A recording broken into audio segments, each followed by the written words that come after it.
आज के इस वीडियो में हम वर्ग 7 के विज्ञान से अध्याय 18 बतलाएंगे। यह है अध्याय 18 और इस अध्याय 18 का नाम है जंतुओं में रक्त परिसंचरण एवं उत्सर्जन। तो इसके सभी प्रश्न एवं उत्तर को हम हल करेंगे।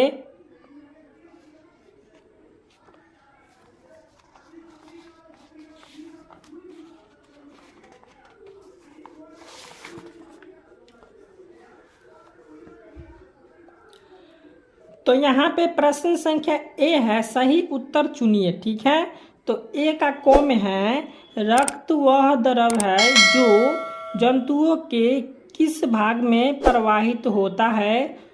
ठीक है, तो यहाँ पे एक में है रक्तवाहिनी में, और 2 में है कोशिकाओं में, 3 में है ऊतकों में, और 4 में है इनमें से कोई नहीं। तो इसका हो जाएगा रक्तवाहिनियों में, ऑप्शन नंबर 1 हो जाएगा। अब इसके बाद ख नंबर में है कि रक्त का लाल रंग किस वर्णक के कारण होता है। तो रक्त का जो है सो लाल वर्ण किस वर्ण के कारण होता है। तो यहाँ पे देख लीजिए, ख का 1 में है ऑक्सीजन, 2 में है कार्बन डाइऑक्साइड, और 3 में है लाल रंग, और 4 में है हेमोग्लोबिन। तो इसका हो जाएगा हेमोग्लोबिन के कारण रक्त का लाल रंग किस वर्ण के कारण होता है। तो हेमोग्लोबिन के कारण। अब यहाँ पे ग में है रक्त की वे कोशिकाएं जो रोगाणुओं को नष्ट करते हैं, उसको हम कहते हैं WBC। ठीक है, तो ये हो जाएगा ग का दूसरा। अब घ में है रक्त का थक्का बनना किस कोशिकाओं की उपस्थिति का कारण होता है। यहाँ पे उपस्थिति के कारण होता है, तो हो जाएगा प्लेटलेट्स। इसका हो जाएगा ऑप्शन नंबर 3।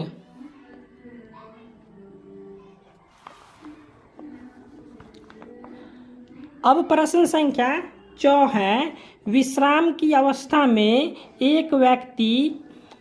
ठीक है, यहाँ पे देख लीजिए 4 नंबर प्रश्न है कि विश्राम की अवस्था में एक वयस्क व्यक्ति की नाड़ी स्पंदन होती है।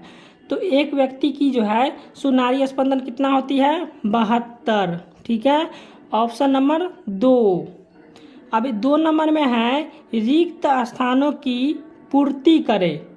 तो 2 का 1 में है वे रक्तवाहिनियाँ जो हृदय से ऑक्सीजन समृद्ध रक्त को शरीर के सभी भागों में ले जाती हैं, वे कहलाती हैं धमनियाँ कहलाती हैं। ठीक है, अब 2 में है कि वे रक्तवाहिनियाँ जो कार्बन डाइऑक्साइड समृद्ध रक्त को शरीर के सभी भागों से वापस हृदय में ले जाती है, तो वो कहलाती है शिराएँ कहलाती हैं।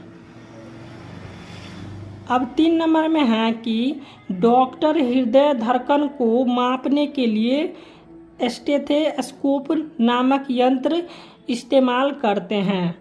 ठीक है, अब 4 नंबर में है अपशिष्ट पदार्थों को शरीर से बाहर निकालने की प्रक्रिया क्या कहलाती है, उत्सर्जन कहलाती है। 5 नंबर है हमारे शरीर में लगभग 5.6 लीटर रक्त होते हैं। ठीक है,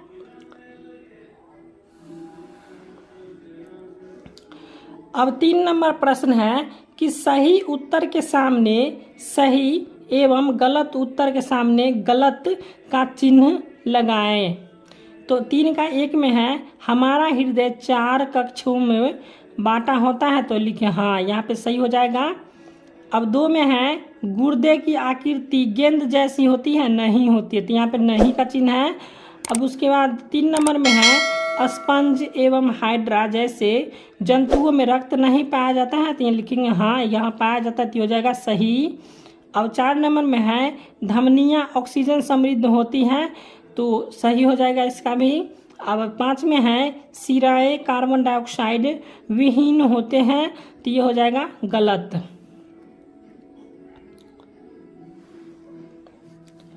अब 4 नंबर में है मिलान कीजिए। तो 4 का इधर क है और यहाँ पे ख है, तो क को ख से मिलान करना है। तो इसका 1 नंबर प्रश्न है धमनी एवं शिरा का हो जाएगा रक्त वाहिनियाँ। ठीक है। अब 2 नंबर में है अपशिष्ट पदार्थ। तो अपशिष्ट पदार्थ हो जाता है यूरिया, लवण।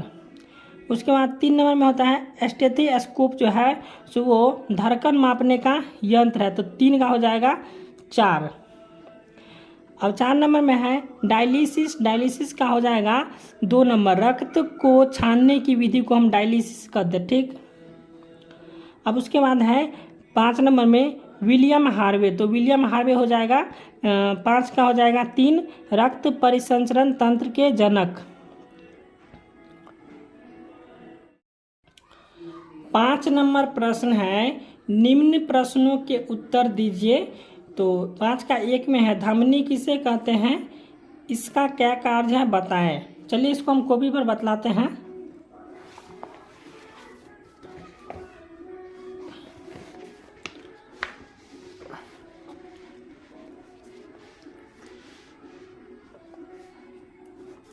यहाँ पे देख लीजिए 5 का 1 नंबर है धमनी किसे कहते हैं, इसका क्या कार्य है बताएं।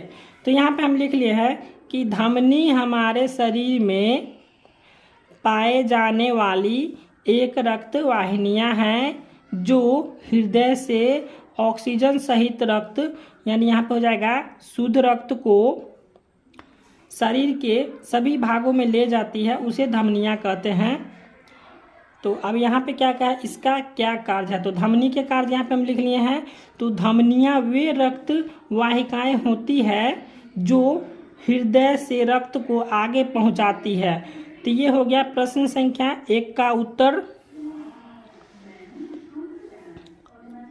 अब दूसरा है शिरा को परिभाषित कीजिए एवं यह धमनी से कैसे भिन्न है। ठीक है, चलिए शिरा को परिभाषित कर लेते हैं हम। तो यहाँ पे शिराएं रक्त वाहिनियाँ हैं जो रक्त को आगे से हृदय की ओर ले जाते हैं, उसे शिरा कहते हैं।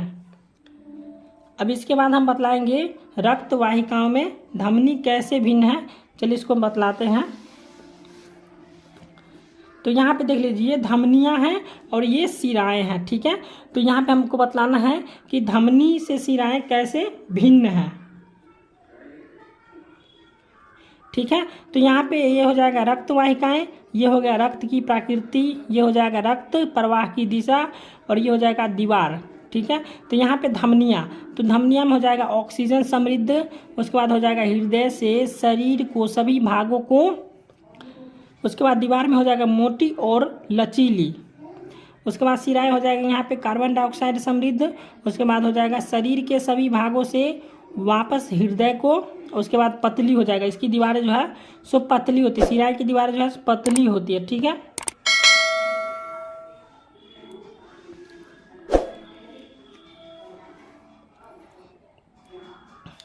अब प्रश्न संख्या 3 है गुर्दे का मुख्य कार्य बताइए।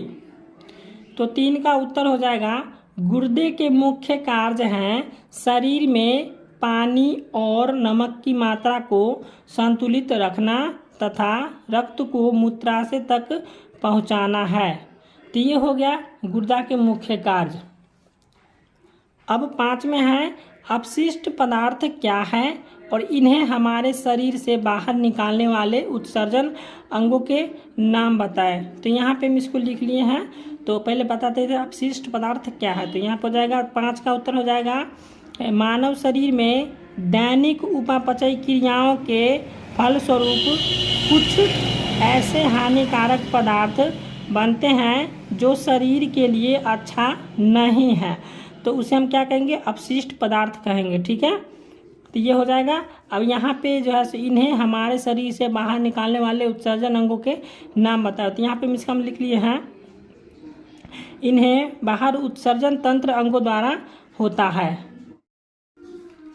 अब यहाँ पे लिखे हम अपशिष्ट पदार्थ हैं। तो देख लीजिए अपशिष्ट पदार्थ कौन कौन से हैं। तो यहाँ पर हो जाएगा CO2 यानी कि, और उसके बाद हो जाएगा पसीना, उसके बाद हो जाएगा यूरिया, उसके बाद हो जाएगा अमोनिया, उसके बाद यहाँ पे लिखने हैं सभी उत्सर्जन तंत्र अंग। तो सभी उत्सर्जन तंत्र अंग हो जाएगा, पहला हो जाएगा फेफड़ा, उसके बाद हो जाएगा गुर्दे, वृक्क, उसके बाद हो जाएगा मूत्राशय और उसके बाद हो जाएगा त्वचा।